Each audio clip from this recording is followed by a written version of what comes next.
And now it is truly my honor and joy to introduce, for her 4th State of the City address, Mayor Emily Larson. You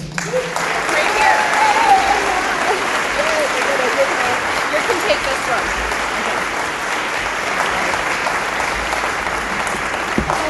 Okay, thank you so much. I am really, really excited to be here tonight. First of all, can you hear okay? Okay, great. So before I begin my speech, a few thank yous. Thank you to Myers-WIlkins. I'm really excited about the water bottle, by the way. And this one is mine. Like, you can't take it. Mine. Okay. So big thank you to Myers-WIlkins. Thank you to the World Beat drummers. There were some familiar tunes there. To our honor guard, to our interpreters, Rebecca and Doug. To PAC TV, to our Denfeld Clock Tower Cafe. They have provided our refreshments, and so I invite you to join us afterwards. The DTA provided free transportation, and I thought that was really awesome. Gary Bollhauer, your poem is beautiful, and it struck me to the core when I read it on Friday. Thank you for that gift to this community and your articulation. Alicia, you're doing a great job as MC. Like, there you are. You should be MC of my life, everyone's life. It was so great. Eric Peterson, you are my co-conspirator. Thank you very much. And our office team, Phil Jentz, Bronwyn Bauer, Kate Van Deel, Billy Larson, Amanda Avenin, Steve Forsland. These events take a lot of work, and you are an amazing team. And being able to do this with you is really a gift and a joy. Noah Schuckman is our newish CAO, and it is wonderful to work with you, Noah. So I really enjoy coming to work with this team that we have, and you're a big part of that, so thank you. Carol Turner, that was so awesome, you won. Congratulations to you and your family. To the many, many staff who are here, it is truly an honor to go to work with all of you every single day. I have learned so much about what it means to be in community simply by watching you show up every day to do a lot of work that can be underappreciated by our public, but is really integral to how a city works, and it means a lot to me that you're here. We have a program this year. I hope you got one as you came in, and inside is listed 2 lists that are really important, and I do just want to point that out to you. Our city council, we have 9 city councilors, 5 district councilors, 4 at-large councilors. They give a tremendous amount to this community, and that it is not for the high pay or the glamour that comes with it. So thank you, City Council, for all of your hard work and the service of your families and your loved ones as well. And our leadership team is listed. That team of leaders includes our directors and some managers as well. And it's important for me that you see who's in the room when we make decisions. That leadership team is the group that, we meet every week, and we talk through all the tough issues and all the great issues, all the fun issues, but that is the group that has really the strong pulse of decision-making for the city of Duluth. Thank you, President Hobbs, for your comments tonight.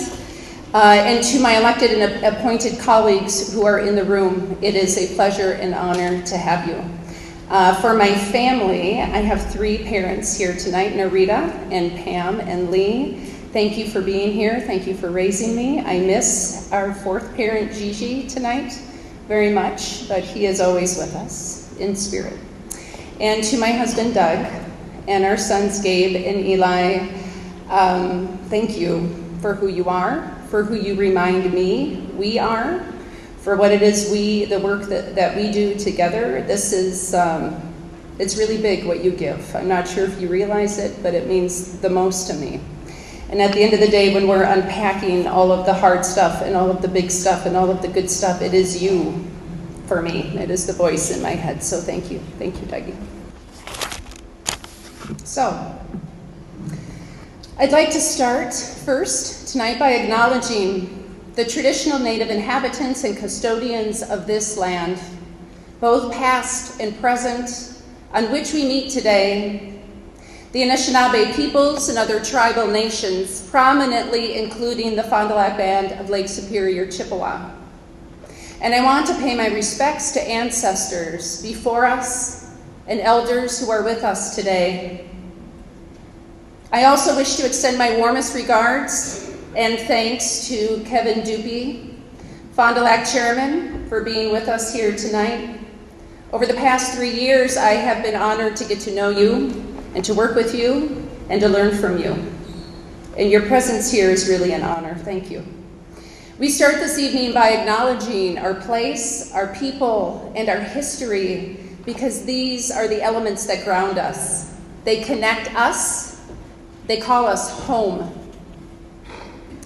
Being here also feels like I'm welcoming you into my home. We live just a few blocks from here, and I would have invited you all to my living room, but it is kind of a small house, usually kind of dirty, and that just wouldn't have worked very well. But this neighborhood, the hillside, it is my home. It isn't flashy or fancy, but for me, it is real, and it is honest, and it's a depiction of our city.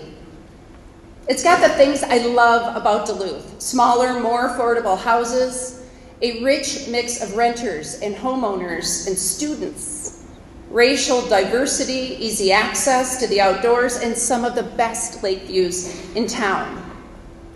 And it has some of the things that I do find slightly inconvenient about Duluth: our steep, slippery hills, difficult parking. And just like everyone else, I think that in my neighborhood have the worst streets. Yes. And still, this is home. On my morning run, I head across a few unfinished alleys and backyards into Chester Park. Our kids learn to ski and snowboard in that park. We'd send them off with 75 cents for gummy bears. They would ski or snowboard all afternoon and then jump off at the top of the lift, cut through the woods, cross Skyline, and ski home to our backyard. And this is our neighborhood school. Our son Eli was part of the same drumming group we heard from earlier tonight, back when he went to school here. That was 5 years and a foot and a half ago. And our son Gabe graduates from high school this year. And as is the new tradition in Duluth, he will be doing his gown walk back here in Myers-WIlkins. You are ready to launch into the world. And the gown walk is a way of returning home, of recognizing and honoring where you came from and who helped you along the way. So I am particularly pleased that we're here tonight at Myers-WIlkins School. Named after two powerful and visionary women, Ruth Myers and Myers-WIlkins, this school embodies the African proverb, "It takes a village to raise a child." Ruth Myers was born in 1926, a proud member of the Grand Portage Band of Lake Superior, Chippewa. As a child, she was taken from her family, sent to an Indian boarding school. This painful experience shaped her life, and she came through that pain and harnessed it to inspire positive change. Ruth was known as a woman of integrity who knew who she was. She never forgot it. She refused to be silent, and she was known by others as Uncouth Ruth from Duluth. Ruth became known as the grandmother of American Indian education in Minnesota, recognized by the University of Minnesota with an honorary doctorate for her life work with young people and for her calling us to look beyond ourselves and to help people in need. Ruth was an organizer, too. Active in the community, Ruth served on dozens of boards and commissions, but oftentimes she would send others to the meetings in her place. Just one way she lifted others up and empowered new generations of leaders. Ruth's friend and co-conspirator for change, Myers-WIlkins, was an African-American community activist. Marjorie was one of a small number of African Americans born in Duluth just after the 1920 triple lynching of 3 black circus workers here in downtown Duluth. She was denied entry into nursing school and persevered to become the first African-American woman to graduate from St. Mary's School of Nursing. Later, she became the first African-American anesthetist at St. Luke's Hospital.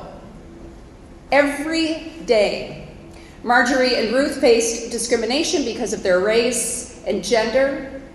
They both worked tirelessly to break down the racial and economic barriers that often thwart dreams and break lives. Both live the value that we rise or fall as a whole community, or as my friends in labor say, an injury to one is an injury to all.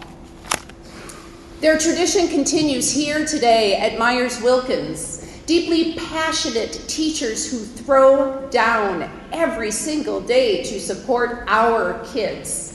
Community members who see the success of these kids as their responsibility too. If you spend just a short time in this school, you will see high fives and hugs and smiles. You will feel the energy. But most importantly, you will feel loved and respected. I wanted to tell these stories before I launch into a more typical State of the City address because as mayor, I have learned that embracing our complexity, the richness and difficulty of our lives and our history together, that is our path forward. Seeing, naming, and listening is our first step in healing, and they are how we build a welcoming home together. In the rest of the speech, I want to lay out where we've been, where we're heading.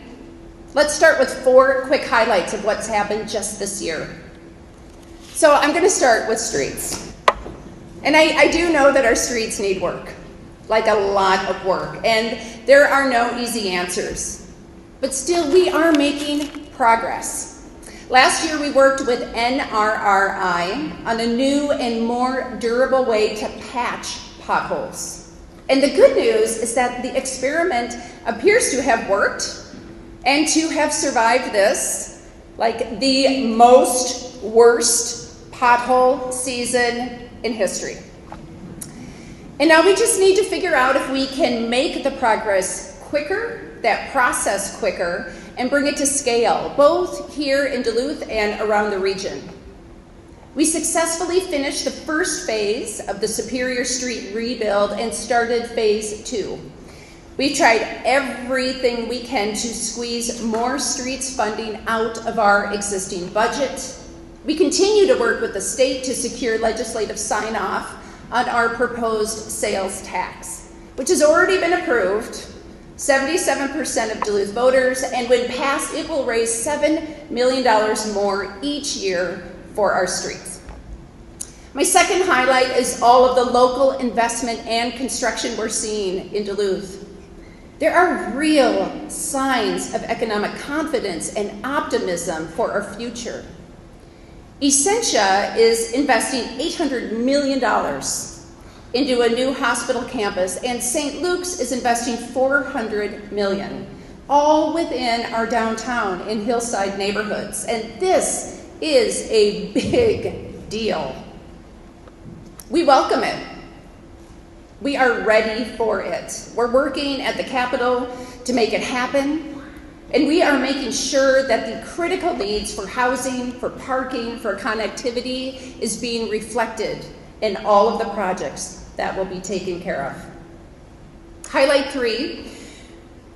I think you already know, actually, that I'm kind of geeky when it comes to planning, but I also love math, and I just can't get enough of our priority-based budgeting. And maybe it's a little dorky, but just wait, because I think you can get hooked too. So this is the first year that we've implemented this. And Duluth is the first city in the state of Minnesota to adopt this staff and community-driven budgeting practice. And what's exciting, at least to me, maybe hopefully our Chief Financial Officer, Wayne Parson, is that for the first time ever, we actually know exactly what each city service we provide costs. So major kudos to Wayne and his team and to all of our city staff who have done an enormous amount of work to help make this transition possible. I think it'll be worth the effort, because budgets represent our values and priorities in numbers. And now we can more precisely ensure that our values align. And so I do have an ask tonight, actually, before you leave. Get some refreshments, thanks to Denfeld, and then swing by a table that's in the back there and vote on your budget priorities for us as a city. So speaking of priorities, my fourth highlight tonight is neighborhood youth programming. And yes, youth programming will be back in the parks this summer.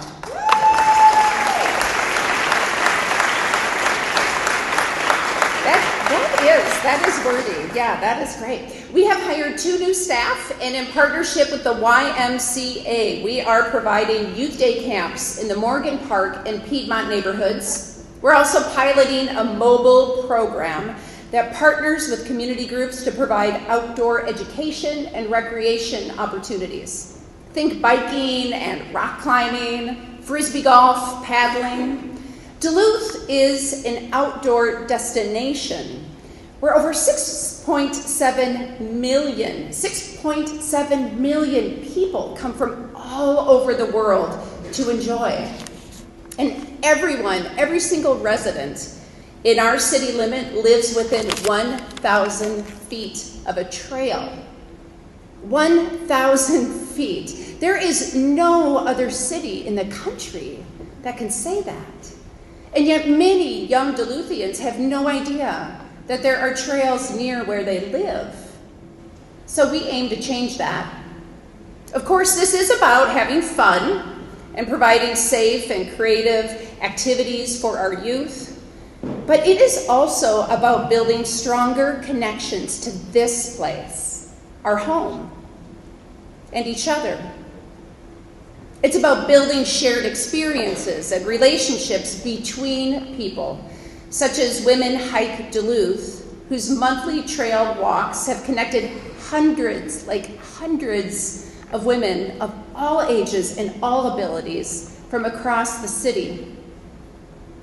So these are just a few stories of the many ways we're investing in our future and building on our strengths as a community. So where are we headed?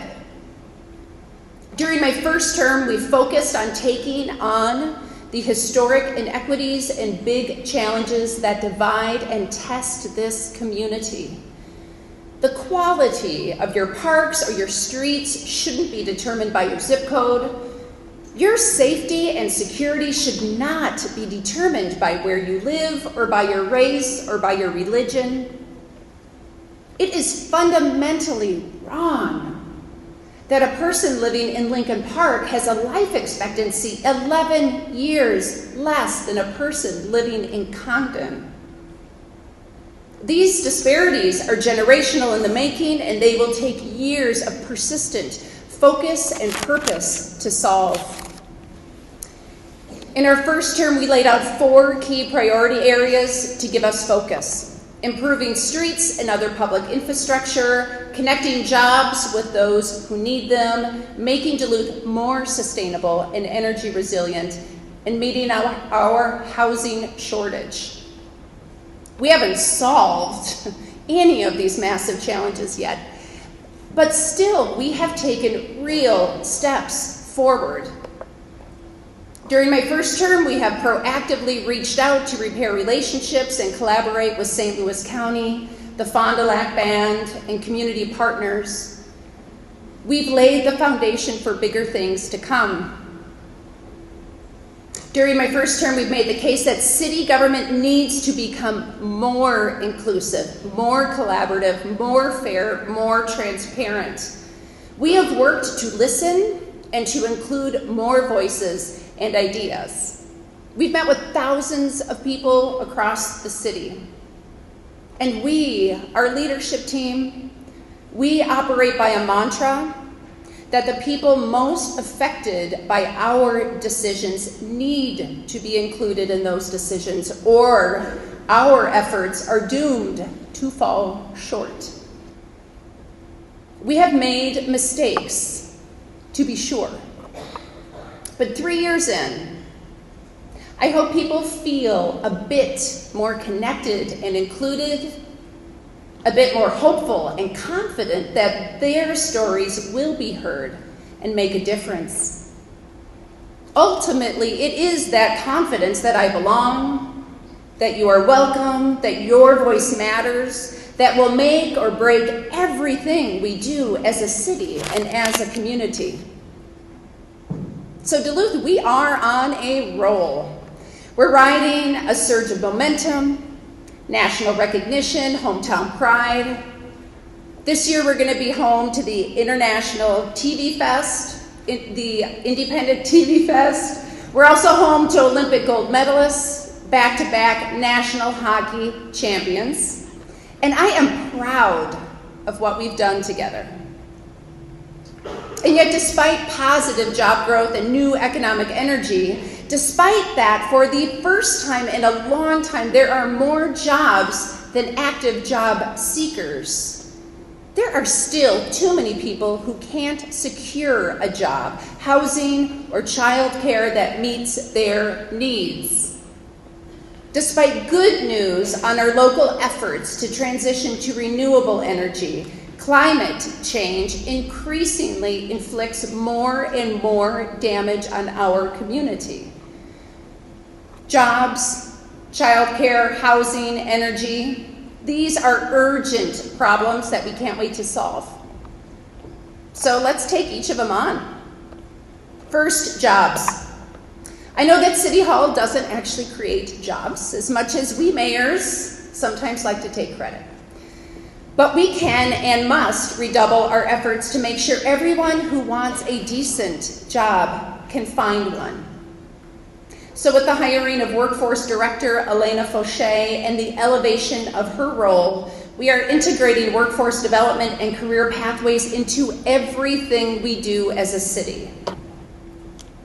And despite historically low unemployment rates last year, 7% of construction jobs, 8% of healthcare jobs, and about 1 in 5 service jobs went unfilled.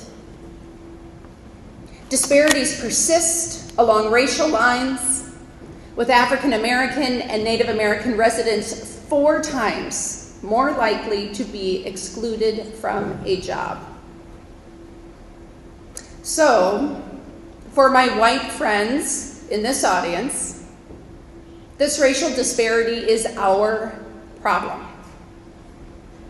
If these statistics were about our families, if this dynamic of economic inequality were impacting our kids, we would be screaming from a mountaintop, I know it.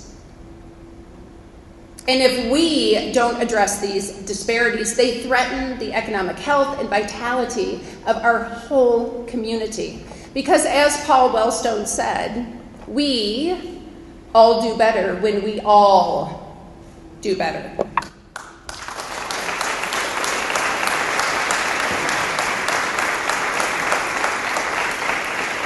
So we can't wait. We can't just wait for someone to offer help. And the market, left to its own devices, has done little to fill these worker shortages or erase our racial disparities. So here's where we're headed. We need to build a talent pipeline to fill job vacancies in key sectors of our economy and smash persistent disparities across race and gender. Working with the Duluth Building Trades and other community partners, we've taken a first step to address disparities and job shortages in the construction trades. Now, on every significant construction project the city financially supports, we are now creating career pathways for women and others who face structural disadvantages that block their opportunities for work and a career. We will proactively seek to work with builders and businesses who embrace creating job opportunities for those currently without jobs. Partners who see this both as a personal priority for their business, as well as the key to building shared economic prosperity across our community. We will partner with healthcare employers, educational institutions, and the hospitality industry to build strong pathways that provide workers a variety of career options. Duluth's Career Force Center will form a group of employer workforce champions, a group of business leaders who are committed to working together to create and help lead innovative citywide efforts to tackle our workforce shortages and connect people with meaningful work. And the city of Duluth, as one of the area's largest employers, we will sit at this table of champions alongside others, because we are committed to seeing this change happen as an employer, and we too have a lot to learn. Second, and connected with jobs, is accessible and affordable childcare. A recent report identified a shortage of 2,600 childcare spots across St. Louis County.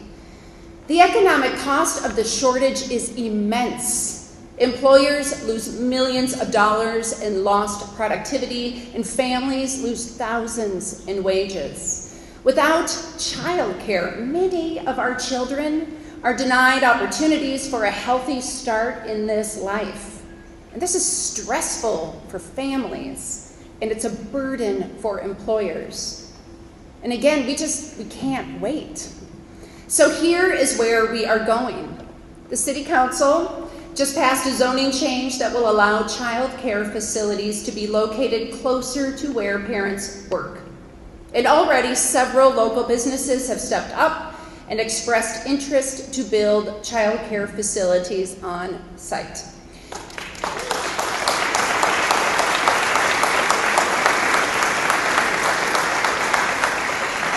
Duluth's 1200 Fund is currently working to develop a revolving low-interest loan program to help cover initial startup costs for home-based child care, and will continue looking for ways to eliminate barriers.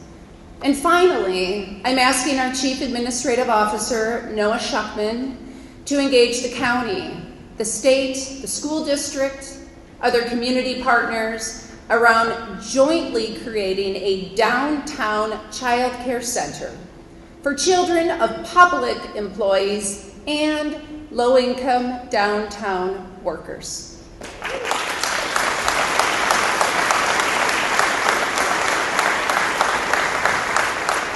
So third is housing.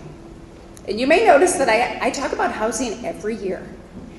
And that's because we still have a problem.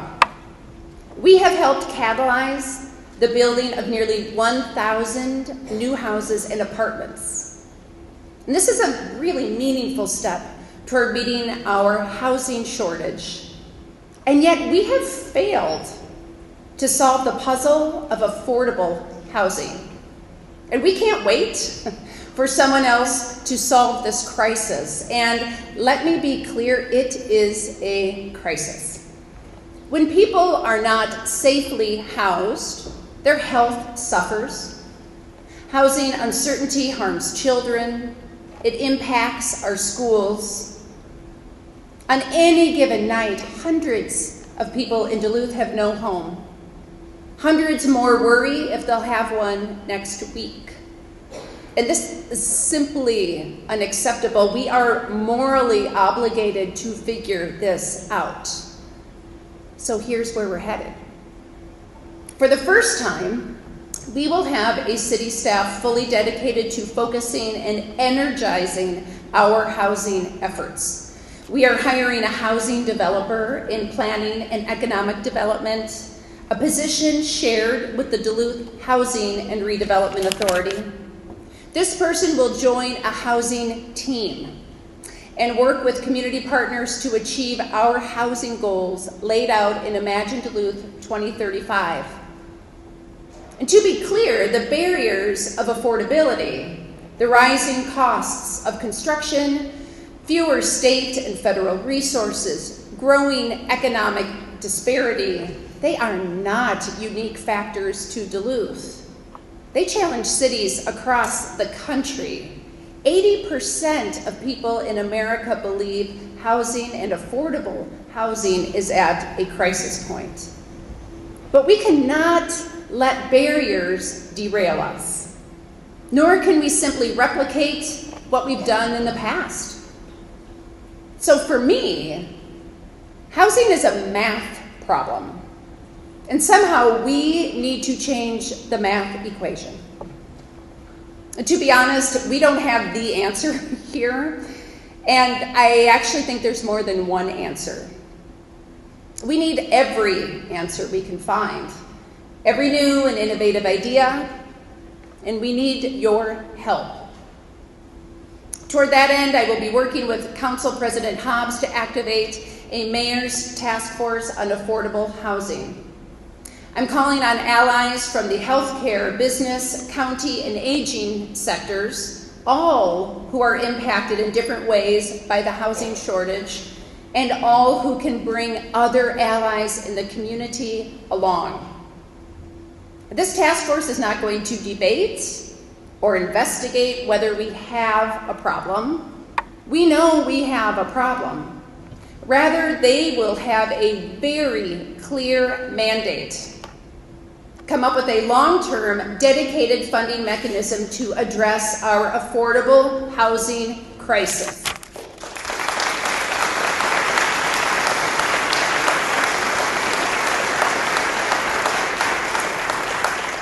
I will also be announcing soon a contest of ideas, Rebuild Duluth, a contest to unleash the ingenuity of Duluthians. The details will be forthcoming, but the concept is very simple. The city has developable land. I'm going to say that again. The city has developable land. And we will identify and secure 10 to 15 parcels across the city and make an offer. If you come up with a good, achievable idea that can provide affordable housing on that land, it's yours for free.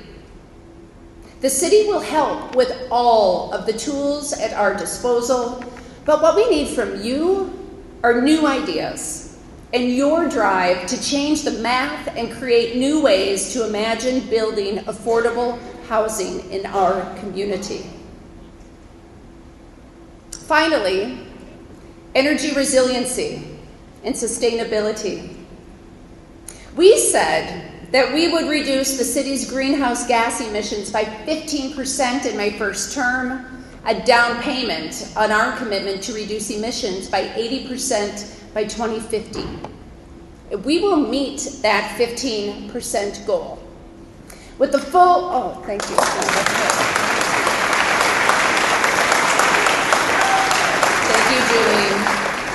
Thank you, Julie. With the full implementation of the steam plant conversion, we'll more than double that reduction by 2020. And a huge shout out to our energy team, Eric Berkeland and Alex Jackson and Mike LeBeau. I think I saw you walk in. We have made real progress, and yet science and the survivability of our planet say that we must do more and do it faster. Climate change is pounding our city now. It is not some future threat. We saw its effects these last 2 Octobers when massive storms wreaked havoc across Duluth and twice took out our lake walk. We saw the very real effects of climate change in 2012 when we suffered over $100 million in flood damage. So we just can't put this off for a more convenient time. We've made real progress, but pardon the pun, we do need to step on the gas. So we must move away from fossil fuels and build our infrastructure to be more resilient as we continue to face 500-year storms every few years. So here's where we're heading. The City Council just approved my new Energy Plan Commission, which will help develop the policies and drive the city's strategy for greater energy efficiency and reducing greenhouse gases. And this is a start. But Duluth still doesn't have a comprehensive energy transition plan, one that connects to Imagine Duluth 2035 and provides a roadmap for how we reach our energy and sustainability goals. Nor do we have a set of city policies that drive energy efficiency across every department and office in the city. And significantly, we don't have a point person or office in charge of building those partnerships and strategies for energy transition for city government and across our community. I will therefore be asking the council to create a new sustainability officer position and office within the city of Duluth. This person will report directly to the Chief Administrative Officer, work with the new Energy Plan Commission, coordinate across city departments, build the community will and partnerships needed to develop and implement and monitor progress on a comprehensive energy and sustainability strategy for Duluth. We need to be bold in our vision and practical in developing the big steps we need to take. We need to move to 100% renewable electricity. We have pledged to reduce city government's greenhouse gas emissions by 80% by 2050. This is the city's commitment. But the City of Duluth organization, we are only 6% of Duluth's total emissions. And it is time that this becomes a community-wide commitment.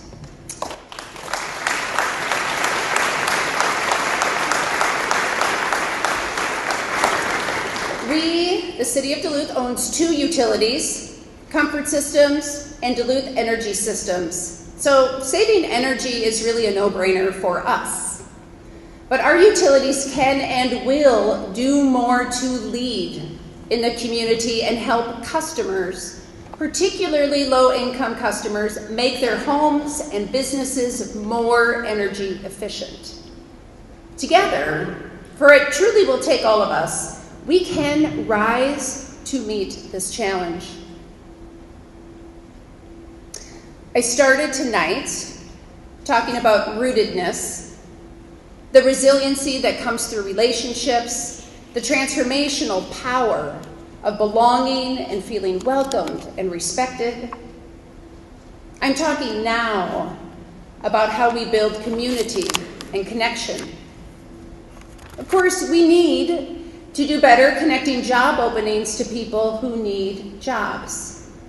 We need more childcare. We have to figure out affordable housing. And we must rapidly transition into a clean energy future. We need our streets fixed. But to do any of these, we also need each other. Particularly in these times of division and polarization, we need to remember we need to return to one another. We do this well in times of crisis. When we have a storm that tears up thousands of trees, neighbors come out with their chainsaws and help clear yards and open up city streets.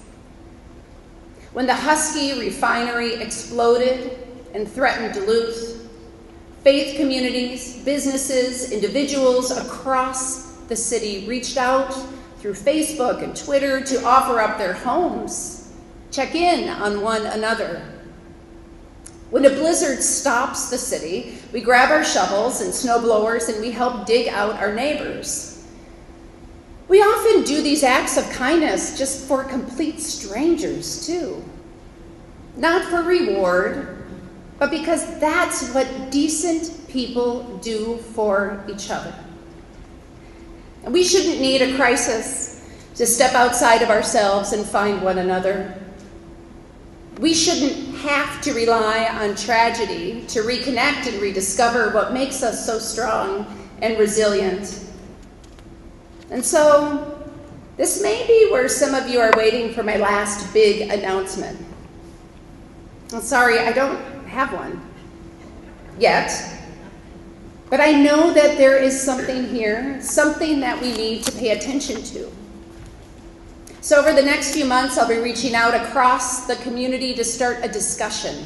How can we remind ourselves to be neighbors to one another? What can we do to better understand what binds us together as people, as a community? How can we build on that?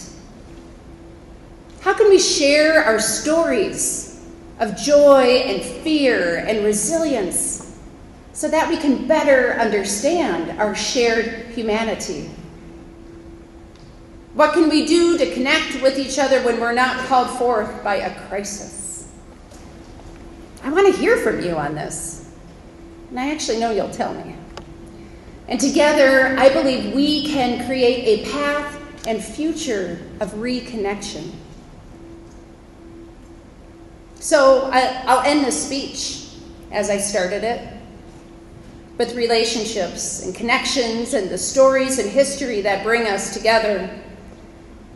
We have talked about housing and streets, engaging young people and fostering economic growth, making ourselves more energy resilient and harnessing our long history of entrepreneurialism. We have 4 core focus areas with urgent demands and plans to address difficult problems.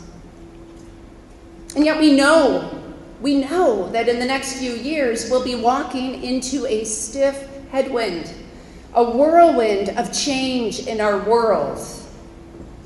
But being Duluthians, we know a bit about the wind. And we know that when you hit a headwind, you must work together to withstand it. You take your turn leading into it, you take your turn blocking it from others, and you make sure that nobody gets left behind. It's a buddy system.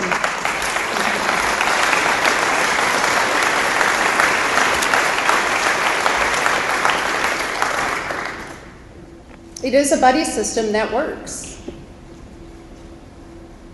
These past 3 years, I have learned that we can only overcome the challenges we face by facing them together. I can prod, I can agitate, I can direct resources, get behind good ideas, I can give good and super long speeches. And that is all really important and even necessary, but it's not enough. We rise or fall as a community. We can only do this together. For together we are stronger, together we move forward, and only together will we build a more dynamic and vibrant and equitable city, filled with hope and fueled by compassion, fortified by purpose, and fulfilled by our shared commitment to work towards our greatest good. A community where everyone feels respected, included, and welcomed, and cherished, and home. Thank you.